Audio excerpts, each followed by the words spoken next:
আচ্ছা, মনে করুন আপনি ঘুম থেকে উঠে দেখলেন আপনি কোনো একটা স্পেসশিপে রয়েছেন। চারপাশে শুধু নিস্তব্ধতা আর অসীম মহাকাশ। আপনার পাশে 5,000 মানুষ রয়েছেন যারা গভীর ঘুমে আচ্ছন্ন এবং তারা জাগবে 90 বছর পর। গন্তব্য নতুন এক পৃথিবীর উদ্দেশ্যে, যা কিনা 120 বছরের পথ। তবে আপনি একাই 90 বছর আগে জেগে গেছেন। এখন নেই কোনো উপায়, নেই ফেরার পথ। এই 90 বছর আপনাকে একা পুরো এই স্পেসশিপে কাটাতে হবে। তো ভাবুন তো কেমন হবে ব্যাপারটা। আচ্ছা, এইবার চলুন এই পুরো ঘটনাটাই দেখে নেই। কেন ওই ব্যক্তি 90 বছর আগেই স্পেসশিপে ঘুম ভেঙে গিয়েছিল, আর এর পেছনে কি কারণ ছিল, পরে স্পেসশিপে তার সাথে কি কি হয়, এবং এই পুরো সময়টাতে সে বেঁচে ছিল কিনা। এই পুরো বিস্ময়কর ঘটনাটাই আজ বলতে চলেছি। চলুন তবে দেখে আসি 2016 সালে নির্মিত দুর্দান্ত এক সাইফাই থ্রিলার মুভি প্যাসেঞ্জারের গল্প কথা। আসসালামু আলাইকুম বন্ধুরা, আমি সোহাগনিক আছি মুভি স্টাকারের সাথে।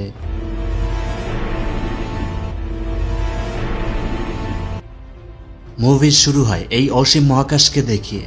258 জন ক্রু মেম্বার এবং 5,000 যাত্রী নিয়ে একটা স্পেসশিপ এগিয়ে চলছে, যার নাম অ্যাভলন। তারা নতুন এক পৃথিবী হোমস্টে 2 নামের একটা গ্রহে যাত্রা করছে, যেখানে পৌঁছাতে 120 বছর সময় লাগবে।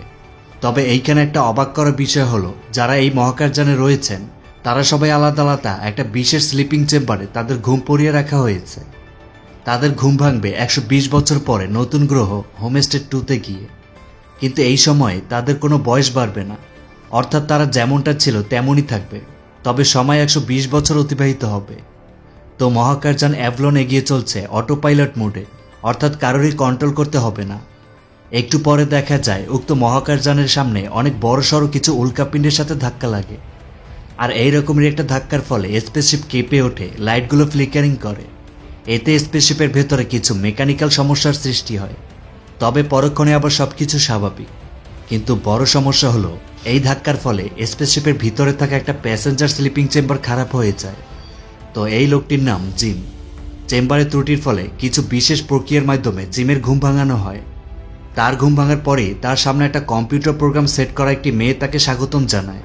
এরপর সে বলে এই স্পেসশিপে আরামদায়ক সকল ব্যবস্থাই রয়েছে, আর আগামী 4 মাসের মধ্যেই তারা নতুন পৃথিবী অর্থাৎ হোমস্টে 2 গ্রহে ল্যান্ড করবে।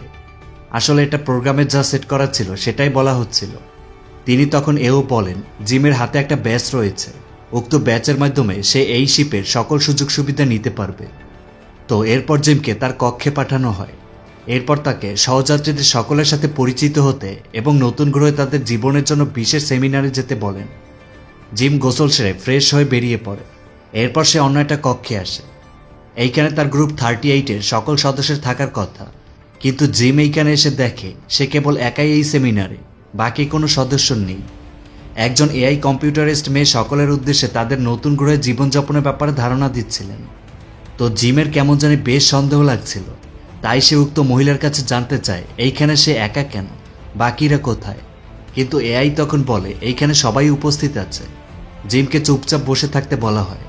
তো জিম তখন বেশ অবাক হয়ে যায়। সে তখন দ্রুত বেরিয়ে পড়ে। এরপর সে শিপের ভেতর দৌড়াচ্ছে, বাকিদের ডাকাডাকি করে, কিন্তু কারোরই কোনো সারা শব্দ নেই। এরপর জিম স্পেসশিপের মেইন গ্রাউন্ড পয়েন্টে চলে আসে, কিন্তু এইখানেও সব ফাঁকা। এরপর সে খুঁজতে খুঁজতে উক্ত শিপের ক্যাপ্টেন ব্রিজে চলে আসে, অর্থাৎ শিপের কন্ট্রোল রুম। আর এইখান থেকে এই স্পেসশিপ পরিচালনা করা হয়। তবে জিম সেখানে ঢুকতে পারছিল না, কারণ এইখানে ঢুকতে হলে বিশেষ অনুমতির দরকার। তো এইবার জিম বেশ ভয় পেয়ে যায়, কি করবে কিছুই বুঝে উঠতে পারছিল না। সে তখন উক্ত স্পেসশিপের একটা বিশেষ জায়গায় চলে আসে। এইখানে আসার পর তাকে এই স্পেসশিপের সমগ্র ভিজুয়াল 3Dর মাধ্যমে দেখানো হয়। আর তখন বলা হয় আমরা পৃথিবী থেকে হোমস্টে 2তে যাত্রার পথে আছি। তো এরপর এআই ভয়েস যা বলে সেটা শুনে জিম মারাত্মক আতঙ্কে পড়ে যায়। এআই বলে আনুমানিক 90 বছর পরে তারা হোমস্টে 2তে পৌঁছাবে। কেবল 30 বছর হয়েছে তারা পৃথিবী থেকে রওনা দিয়েছে। তো জিম এইবার বুঝে যায় সে 90 বছর আগেই জেগে গেছে। এইবার জিম যেন পাগল প্রায় অবস্থা, কারণ 90 বছর পরে সে তো আর জীবিত থাকবে না। এরপর সে স্পেসশিপে হেল্পলাইন থেকে পৃথিবীতে একটা মেসেজ পাঠায়, কিন্তু তার উক্ত মেসেজ পৃথিবীতে পৌঁছাতে নাকি 19 বছর সময় লাগবে, আর মেসেজের রিপ্লাই আসতে আরও 19 বছর। তার মানে জিম পুরোপুরি স্পেসশিপে ফেসে গেছে, যেখান থেকে ফিরে যাওয়ার কোনো উপায় নেই। তো জিম নিরাশ হয়ে স্পেসশিপের ভিতরে হাঁটছিল। তখনই সে একটা বারের সামনে দিয়ে যাওয়ার সময় ভেতরে একজন মানুষকে দেখতে পেয়ে থমকে যায়। জিম এবার একটু স্বস্তির নিঃশ্বাস পেলেও পরে দেখা যায় এটা কোনো মানুষই নয়, বরং একটি অ্যান্ড্রয়েড রোবট, যার নাম আর্থার। আর্থার মানুষের মতোই কথা বলে, সবকিছু বুঝেও। তো জিম তখন জানায় সে 90 বছর আগেই সজাগ হয়ে গেছে, তার স্লিপিং চেম্বার নষ্ট হয়ে গেছে। আর্থার বলে এটা তো সম্ভব নয়, তাহলে কেন এমনটা হতে পারে? যাই হোক, পরের দিন জিম ঘুম থেকে ওঠে, উক্ত স্পেসশিপে থাকা সুবিশাল ক্যান্টিনে এসে খাবার খায়। আচ্ছা, এই জিম কিন্তু একজন মেকানিক্যাল ইঞ্জিনিয়ার, তার সব কিছুতে ভালো দক্ষতা ছিল। তো এরপর সে উক্ত স্পেসশিপে থাকা বিভিন্ন যন্ত্রপাতি সাথে স্লিপিং চেম্বারে ক্যাটালগ নিয়ে তার নষ্ট হওয়া চেম্বারে এসে সেটা পুনরায় ঠিক করার চেষ্টা করে। কিন্তু এই স্লিপিং চেম্বার যেমন নষ্ট হওয়ার কোনো সুযোগ ছিল না, তেমনি সেটা পুনরায় চালু করারও কোনো সুযোগ নেই। জিম অনেক চেষ্টার পরেও সেটা ঠিক করতে পারে না। পরে সে কন্ট্রোল রুমের কক্ষের সামনে আসে। যেহেতু এটা বিশেষ অনুমতি ছাড়া খুলবে না, তাই জিম এইবার দরজা ভাঙার চেষ্টা করে। হাতুড়ি, বিশেষ মেটাল কাটার যন্ত্র, কোনো কিছুই বাদ নেই, কিন্তু জিম কোনোভাবেই দরজা ভাঙতে পারে না। এইভাবে চলে যায় মাসের পর মাস। তবে স্পেসশিপে জিম দেখতে পায় বেশ কিছু গন্ডগোল চলছে। এতে জিম একটু চিন্তিত হয়ে পড়ে। পুরো এত বড় স্পেসশিপে জিমের কথা বলার জন্য শুধু কেবল রোবট আর্থারই রয়েছে। জিম উক্ত স্পেসশিপে বিভিন্ন খেলাধুলা করে, ডান্স করে, আর এইভাবে আরও বেশ কিছুটা মাস পার করে। জিমের চুলদারি সবকিছু বড় হয়ে গেছে, সে এখন পাগল প্রায় অবস্থা। তো এইভাবে একদিন জিম স্পেসশিপে হঠাৎই একটা বিশেষ কক্ষ খুঁজে পায়। সেখানে সে স্পেস স্যুটও দেখে। এরপর সে উক্ত স্পেস স্যুট পরে নেয়। এরপর সে চলে আসে উক্ত শিপ অ্যাভলনের বাহিরে। জিম মহাকাশের সৌন্দর্য এবার বাহির থেকে দেখে অবাক হয়ে যায়। সে মহাকাশে ভেসে বেড়ায়, তার চোখ দিয়ে নিজের অজান্তেই পানি চলে আসে। এই শূন্য মহাকাশে সে কেবল একা, গন্তব্যে পৌঁছানোর আগেই তার মৃত্যু হবে। যাই হোক, জিম স্লিপিং চেম্বার দিয়ে হাঁটছিল। তখনই তার চোখ যায় স্লিপিং চেম্বারে ঘুমিয়ে থাকা একটি মেয়ের দিকে। জিম মেয়েটিকে দেখেই তার প্রেমে পড়ে যায়। এই মেয়েটির নাম আরোরা। তো এরপর জিম আরোরার ডিটেলস খুঁজে তার বিষয়ে সে ভালোভাবে জানে। আরোরা কিছু ভিডিও ফুটেজও দেখে, আর এতে জিম আরোরার প্রতি আরও বেশি প্রেমে পড়ে যায়। তো জিম এবার একটা কঠিন সিদ্ধান্ত নিতে বাধ্য হয়, সে আরোরাকে জাগাবে। তো এরপর জিম এই বিষয়টা নিয়ে আর্থারের কাছে বলে। সে বলে সে আরোরাকে তার স্লিপিং চেম্বার থেকে জাগাবে, তবে আর্থার যেন এই বিষয়টা আরোরাকে কিছু না বলে। জিম তার দাড়ি চুল কেটে ফ্রেশ হয়ে নেয়, আর এরপর সে কিছু যন্ত্রপাতি নিয়ে আরোরার স্লিপিং চেম্বারের কাছে চলে আসে। একটা বিশেষ চিপ আরোরার চেম্বারের ভেতরে প্রবেশ করায়, আর তখনই দেখা যায় আরোরার চেম্বারের ভেতর লাইট জ্বলে ওঠে, গ্যাস বের হয়ে যায়। ধীরে ধীরে চেম্বারের গ্লাস খুলে যায়। কম্পিউটারাইজড এআই সেই মহিলা তাকে স্বাগতম জানায়। তো জিম বেশ ভয়ে তার কক্ষে চলে আসে। জিম আতঙ্কে পড়ে যায়। বেশ খানিকক্ষণ পরে জিম কক্ষ থেকে বেরিয়ে শিপের গ্রাউন্ডে চলে আসে। দেখে আরোরা সেখানে একা ঘুরে বেরোচ্ছে। এরপর সে আরোরাকে ডাকে। আরোরা বলে বাকিরা কোথায়? শিপের ক্রুরা তো আগেই জেগে ওঠার কথা। জিম বলে কেউ জাগেনি, কেবল সে একাই। এরপর জিম আরোরাকে স্পেসশিপের সেই বিশেষ জায়গায় এনে এআই ভিজুয়াল দেখায়। আরোরা তখন জানতে পারে তারা 90 বছর আগেই জেগে গেছে। এইবার সে বেশ ভয় পেয়ে যায়। দৌড়ে সে তার স্লিপিং চেম্বারের কাছে চলে আসে। সে বেশ বিচলিত, তবে জিম তাকে শান্ত থাকতে বলে। জিম জানায় সে 1 বছর ধরে একাই এই শিপে রয়েছে, কিন্তু আরোরা এইসব কিছু যেন মেনে নিতে পারছিল না। সে উক্ত কন্ট্রোল রুমের দরজা ভাঙার চেষ্টা করে, কিন্তু সবকিছু ব্যর্থ। তো এইভাবে চলে যায় আরও কয়েকদিন। আরোরা মেনে নিয়েছে যে তাদের এখন করার কিছুই নেই। যাত্রাপথে যাত্রা শেষ হওয়ার আগেই তাদের মৃত্যু নিশ্চিত। তো জিম আরোরার সাথে খুব ভালো বন্ধুত্ব হয়ে যায়। জানা যায় আরোরা একজন সাংবাদিক, লেখিকা। তো এরপর জিম আর আরোরা শিপের ভেতরে নাচ গান, মুভি থেকে বেশ কিছুদিন পার করে। এইভাবে তাদের দিন কাটতে থাকে। আরোরা রোবট আর্থারের সাথে পরিচয় হয়। তারা দুইজন উক্ত শিপে ভালোই দিন কাটাচ্ছিল।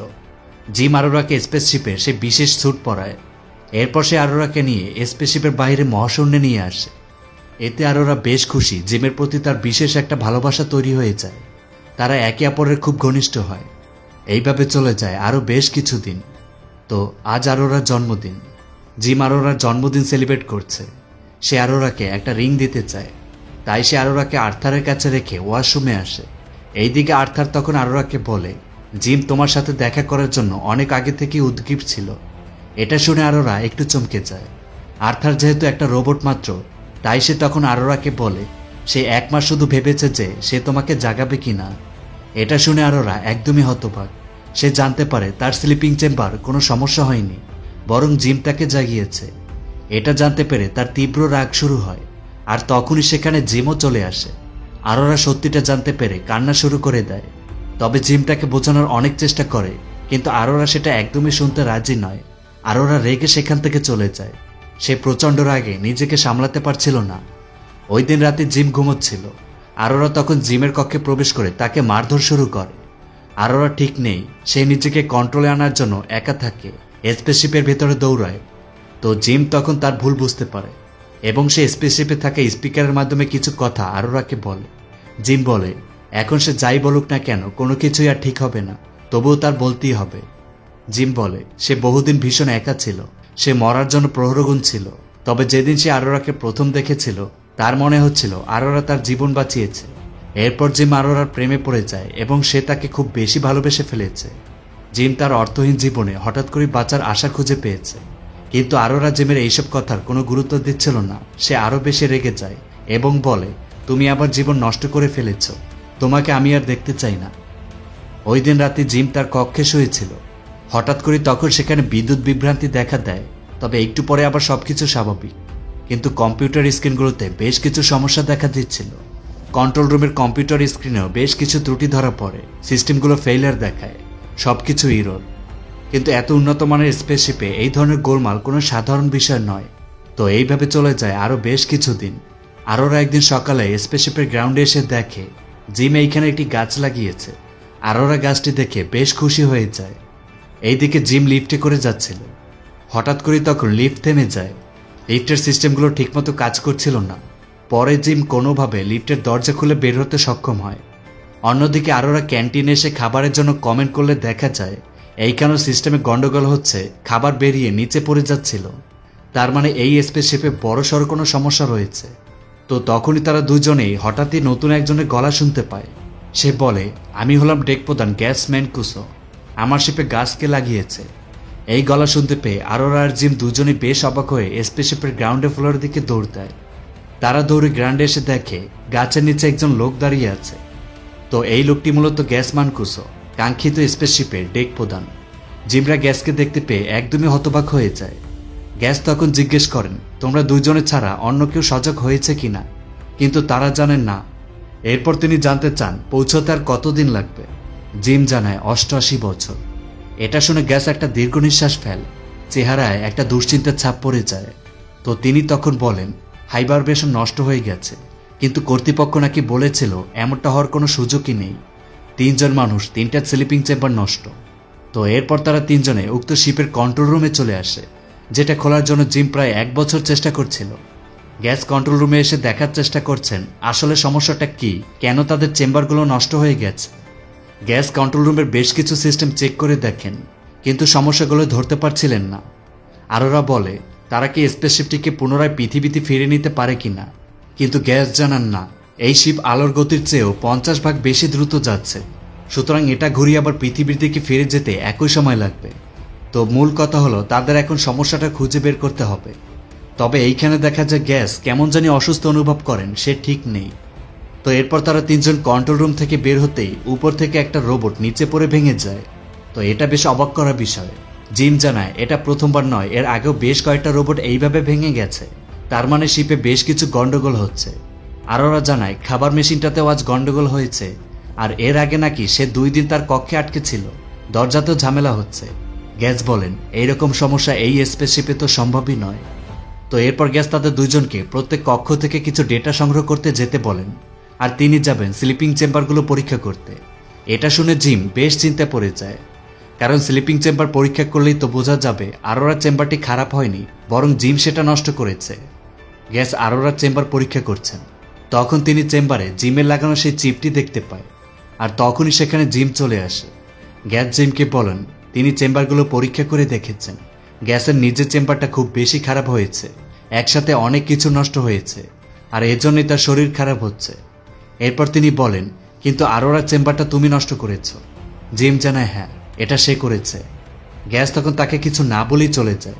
দেখা যায় গ্যাসের অবস্থা বেশ খারাপ, তার মুখ থেকে রক্ত পড়ছে। ওই দিন গ্যাস বিশ্রামে চলে যান। ওই দিন রাতে সবাই ঘুমোচ্ছিল। আরোরা তখন স্পেসশিপে পুলে চলে আসে সাঁতার কাটে। তো তখনই দেখা যায় ধীরে ধীরে স্পেসশিপের ভেতর মধ্যাকর্ষণ শক্তি শূন্য হয়ে যায়। সবাই হাওয়ায় ভেসে ওঠে। এর ফলে আরোরা সুইমিং পুলের পানির ভেতরে আটকে যায়। যেহেতু মধ্যাকর্ষণ শক্তি শূন্য, তাই এমনটা হচ্ছে। তবে একটু পরে সবকিছু আবার স্বাভাবিক হয়। তো পরে গ্যাস জিমদের জানান, স্পেসশিপে মধ্যাকর্ষণ শক্তি শূন্য মানে এটা এমন একটা সমস্যা যা সবকিছু নষ্ট করে ফেলবে। গ্যাস পুরো স্পেসশিপ ভালোভাবে চেক করে বেশ কিছু সমস্যার সম্মুখীন হন। তবে এই সকল সমস্যা থেকে একটা বড় সমস্যার উৎপত্তি হয়েছে, যেটা গ্যাস ধরতে পারছিলেন না। তবে এটা দ্রুত ঠিক না করা গেলে তাদের শিপে বড়সড় ক্ষতি হবে। তো এরপর তারা চলে আসে উক্ত স্পেসশিপের মেইন ইঞ্জিনিয়ারিং পয়েন্টে, সুবিশাল ইঞ্জিন কক্ষ। এখন তাদের প্রধান সমস্যাটা খুঁজে বের করতে হবে। তবে তখনই গ্যাস কেমন জানি মাথা ঘুরে নিচে পড়ে যান। জিমরা তাকে শিপের মেডিকেল ল্যাবে এনে তার শরীর স্ক্যান করলে দেখা যায় 612টি রোগ ধরা পড়েছে। এটা দেখে জিমরা একদমই হতবাক। গ্যাস মারাত্মক অসুস্থ। এই অসুস্থতার কারণ তার স্লিপিং চেম্বার। তো কম্পিউটার মেডিকেল স্ক্রিন তখন গ্যাসকে জানায় তার সারা শরীরের টিস্যু নষ্ট হয়ে গেছে, সমস্ত অঙ্গপ্রত্যঙ্গ অকেজো হয়ে গেছে। আর এই সমস্যার কোনো চিকিৎসা নেই, কারণ শরীরের সবকিছু পুরোপুরি অকেজো হয়ে গেছে। আর গ্যাসের হাতে বাঁচার জন্য তেমন একটা সময় নেই। তো গ্যাস বেরিয়ে পড়েন। জিমদের বলেন তাকে কিছুটা সময় একা থাকার জন্য। এরপর গ্যাস তার কক্ষে চলে যান। একটু পরেই স্পেসশিপের চারিদিকে রেড অ্যালার্ট চলছে, সবকিছু ইরর দেখাচ্ছে, স্পেসশিপ ঠিক নেই। জিমরা গ্যাসকে খুঁজতে খুঁজতে দেখে গ্যাস একটা জায়গায় বসে আছেন। তখন গ্যাস তার নিজের হাতের ব্যাজ অর্থাৎ আইডিটি জিমদের দিয়ে দেন। আর এটা দিয়ে তারা স্পেসশিপের সকল জায়গায় যেতে পারবে। গ্যাস জিমদের স্পেসশিপটি ঠিক করতে বলেন, আর এরপর তিনি সেখানেই মারা যান। আর তখনই স্পেসশিপে একটা ঝাঁকুনি দেয়, চারপাশে রেড লাইট জ্বলে ওঠে। জিম আর আরোরা দৌড়চ্ছে। হঠাৎই তারা হাওয়ায় ভেসে ওঠে নিচে পড়ে যায়। এরপর তারা শিপের মেইন ইঞ্জিনিয়ারিং কক্ষে চলে আসে। সেখানে তারা ভালোভাবে খুঁজে দেখা যায় উল্কাপাতের ফলে তাদের জাহাজে বেশ কিছু ছিদ্রের সৃষ্টি হয়েছে। তো এরপর তারা ঘুরতে ঘুরতে স্পেসশিপের মেইন চুল্লির নিয়ন্ত্রণ কক্ষে এসে দেখে এইখানের অবস্থা বেশ মারাত্মক। তো জিম ওইখানের মেকানিক্যাল কিছু কাজ করে স্পেসশিপের কোনোভাবে নিয়ন্ত্রণ করা যায় কিনা দেখে, কিন্তু না, এতে করে স্পেসশিপের চুল্লি নিয়ন্ত্রণ করা যাচ্ছে না, তীব্র ভাইব্রেশনের সৃষ্টি হয়। এখন চুল্লির তাপমাত্রা নির্গমন করতে হবে, না হলে পুরো স্পেসশিপ এইভাবে মহাশূন্যে ধ্বংস হয়ে যাবে। তো এটা করতে হলে এইখানে থাকা একটা হাতল টেনে চুল্লির নির্গমন মুখ খুলে দিলেই চুল্লি থেকে তাপমাত্রা নির্গমন হবে। জিম দ্রুত উক্ত হাতল টানে, কিন্তু এতে করে তাপমাত্রা নির্গমন হচ্ছিল না। কম্পিউটার প্রোগ্রাম জানায় নির্গমন দরজা কাজ করছে না, যেটা স্পেসশিপের বাইরে রয়েছে। জিম কম্পিউটারে দেখে বাহিরের দরজা জ্যাম হয়ে গেছে। এখন সেটা বাইরে গিয়ে খুলে দিতে হবে, অতঃপর হুইল টেনে চুল্লি থেকে তাপমাত্রা নির্গমন করতে হবে। তো জিমকে এখন বাইরে যেতে হবে, কিন্তু এটা খুবই বিপজ্জনক একটি কাজ। যে কোনো মুহূর্তেই বড় ধরনের একটা দুর্ঘটনা ঘটে যেতে পারে। তবে তাদের হাতে করার কিছুই নেই। জিম স্পেস স্যুট পরে তৈরি হয়ে নেয়। এরপর সে আরোরার কাছ থেকে বিদায় নেয়। তবে আরোরা এখন জিমের প্রতি কোনো রাগ নেই। এরপর জিম স্পেসশিপের বাইরে চলে আসে। খুঁজতে খুঁজতে সে উক্ত চুল্লির নির্গমন দরজার কাছে চলে আসে। এইদিকে ভেতরে দেখা যায় চুল্লির অবস্থা বেশ মারাত্মক, তীব্র তাপে সবকিছু ভেঙে চুরে যাচ্ছিল। তো জিম চুল্লির জ্যাম হয়ে যাওয়ার নির্গমন দরজার হ্যান্ডেলের মাধ্যমে খুলে ফেলে। এরপর সে চলে আসতেই যাবে, কিন্তু দেখা যায় দরজার হ্যান্ডেল ছেড়ে দিলেই দরজাটা আবার আটকে যায়। তো এটা তো এখন মহাবিপদ। জিম আরোরাকে জানায় এইখানে দরজার হ্যান্ডেল ধরে দাঁড়িয়ে থাকতে হবে, না হলে চুল্লির তাপমাত্রা নির্গমন হবে না। কিন্তু এতে করে তীব্র শক্তিসম্পন্ন তাপমাত্রায় জিম বেঁচে থাকবে না। আরোরা জিমকে ফিরে আসতে বলে, কিন্তু জিম যাবে না। সে আরোরাকে ভেতরে থাকা হাতল টানতে বলে, আর জিম বাইরে থাকা নির্গমন দরজার হাতল ধরে থাকবে। কিন্তু আরোরা এটা করতে একদমই রাজি নয়, কিন্তু করারও কিছুই নেই। তো অনেক ভেবেচিন্তে আরোরা শেষমেশ উক্ত হাতল টেনে দেয়। আর তখনই দেখা যায় চুল্লি থেকে প্রচণ্ড চাপে আগুনের গোলা নির্গমন দরজা থেকে বেরিয়ে আসে। তীব্র গতিতে তাপমাত্রা নির্গমন হচ্ছে, জিম ঠিক থাকতে পারছে না। খানিকক্ষণ বাদে উক্ত চাপের ফলে জিম প্রচণ্ড গতিতে ছিটকে বাইরে চলে আসে। এই স্পেসশিপ থেকে জিমের বেল্ট ছুটে যায়। এখন সে মহাশূন্যে ভাসমান অবস্থায় রয়েছে। ভেতরে দেখা যায় নির্গমন পথ ঠিক হয়ে গেছে, চুল্লির প্রেসার কমে গেছে, সবকিছু ঠিকঠাক। তবে জিমের সাথে আরোরা সংযোগ বিচ্ছিন্ন। এতে আরোরা বেশ বিচলিত হয়ে পড়ে। তবে একটু পরে আরোরা জিমের কথা শুনতে পেয়ে বেশ খুশি হয়। তবে জিম জানায় সে স্পেসশিপ থেকে ছিটকে গেছে, এখন সে বাহিরে, ভেতরে যেতে পারছে না। এইদিকে জিমের স্পেসস্যুটে অক্সিজেনের পরিমাণ একদমই কমে গেছে, সে ঠান্ডায় জমে যাচ্ছিল। তো আরোরা এটা শুনে সে দ্রুত স্পেসস্যুট পরে নেয়। এরপর সে স্পেসশিপ থেকে বাইরে বেরিয়ে আসে। সিস্টেমকে বলে জিমের লোকেশন ট্র্যাক করতে। তো সাথে সাথে সিস্টেম জিমের লোকেশন আরোরাকে দেখিয়ে দেয়। এরপর আরোরা জিমের দিকে এগোয়। তবে ততক্ষণে জিমের অক্সিজেন লেভেল শেষ, সে অজ্ঞান হয়ে গেছে। আর ওরা এগোচ্ছে, জিমের প্রায় কাছাকাছি চলে এসেছিল। আর তখনই তার স্যুটের সাথে লাগানো স্পেসশিপের নিরাপত্তা বেল্টের টান খায়, যার জন্য আরোরা জিমকে ধরতে গিয়ে আবার পেছনে চলে আসে। জিমকে সে আর পায় না, এতে আরোরা পাগল প্রায় অবস্থা। আর তখনই তার সামনে জিমের ছিঁড়ে যাওয়া বেল্টটি ভেসে ওঠে। আরোরা জিমের বেল্ট ধরতে সক্ষম হয়। সে বেল্ট টেনে জিমকে তার কাছে নিয়ে আসে। এরপর জিমকে নিয়ে স্পেসশিপের ভেতরে চলে আসে। জিমকে দ্রুত মেডিকেল চেম্বারে শোয়ানো হয়। কম্পিউটারাইজ সিস্টেম তাকে মৃত ঘোষণা করে। তবে আরোরা তখন গ্যাসের সেই ব্যাসটি ব্যবহার করে সিস্টেমকে কমেন্ট করে জিমকে বিশেষ প্রক্রিয়া ব্যবহার করে জ্ঞান ফিরিয়ে দিতে। সিস্টেম তখন তাই করে। দেখা যায় বিশেষ সিস্টেমে একটু পরে জিমের জ্ঞান ফিরিয়ে আনতে সক্ষম হয়। আরোরা জিমকে ফিরে পেল, সে খুবই খুশি। এরপর তারা উক্ত শিপে আবার নতুন করে দিন কাটাতে শুরু করে। তো এরপর সিন দেখানো হয় 88 বছর পর। দেখা যায় ক্রুরা সবাই 4 মাস আগে জেগে গেছেন। কাঙ্ক্ষিত স্পেসশিপ অ্যাভলন তার গন্তব্যে পৌঁছে গেছে। আর 88 বছর পরে স্পেসশিপের অবস্থা এইরকম। চারপাশে গাছগাছালিতে ভরে গেছে, কিন্তু তারা আদৌ জানে না যে তাদের স্পেসশিপ কত বড় ক্ষতির সম্মুখীন হয়েছিল, আর সেটা থেকে কিভাবে তাদের সবাইকে বাঁচানো হয়েছে। আর মুভিটি এইভাবেই শেষ হয়। তারপর মুভিটি তো শেষ। এইবার সবাই কমেন্টে লিখে যান মুভিটি কেমন লাগলো আপনাদের কাছে। আর ভালো লাগলে একটি লাইক, সাথে চ্যানেলটি সাবস্ক্রাইব করতে ভুলবেন না। আচ্ছা, কেমন আছেন সবাই? খুব ভালো, তাই না? আজ এ পর্যন্তই।